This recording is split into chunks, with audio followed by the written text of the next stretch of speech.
it is. The precise language of the engineer, it's called the jet propulsion gas turbine. To you and me, it's the jet engine, one of the marvels of this century of marvels. When they start it up, stand back.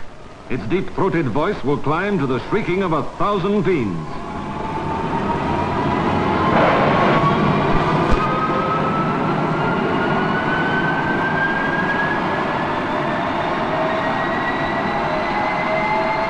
Its flaming breath is white-hot gas, fed by drafts of liquid fuel.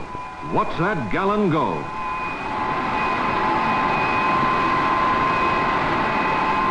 And all around, the straining fury of its power sets the very air a-shudder. This is the turbine jet, the power that is driving the fighters of today through the sonic barrier.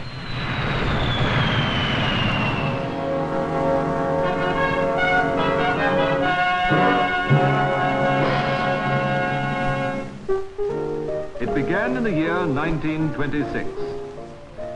Remember 1926, when the symbol of Great Britain was a famous bowler hat. In that year, at the Royal Air Force College at Cranwell, there was a young cadet who had been interested in aircraft since the tender age of 3. His name, Frank Whittle. Now in his 19th year, Cadet Whittle wrote a thesis. His idea was not new. 2,000 years ago, Hero of Alexandria had thought of it.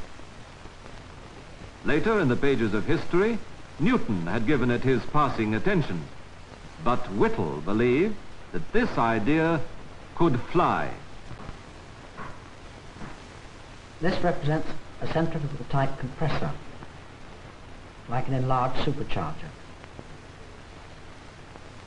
I use this to pull in air at the front and to compress it into combustion chambers, like this, where the injection and burning of fuel heats and expands the air and gives it enough energy to drive a turbine, which drives the compressor, after which the air still has enough energy to give a high velocity propelling jet.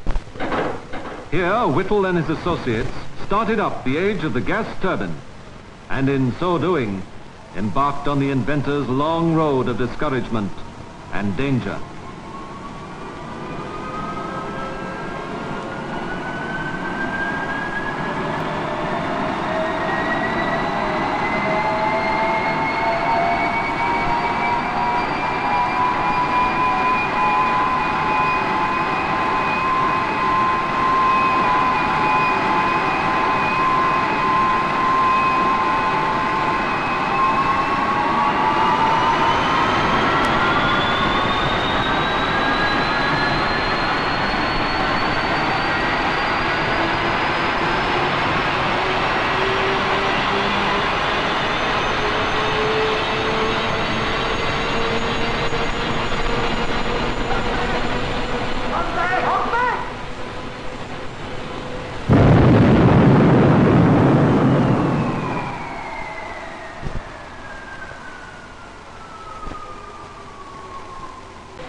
But as yet, only for a moment.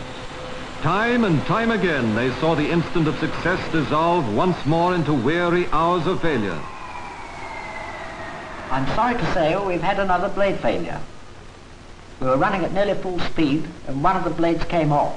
If we can only get another 50 degrees centigrade, it will do the trick. Yes, please do. I'm sure we're almost there. They were almost there. And in the final months of World War II, the idea was not only aloft, but on active service. And as the British meteors tore into the flying bombs, jet met jet in combat.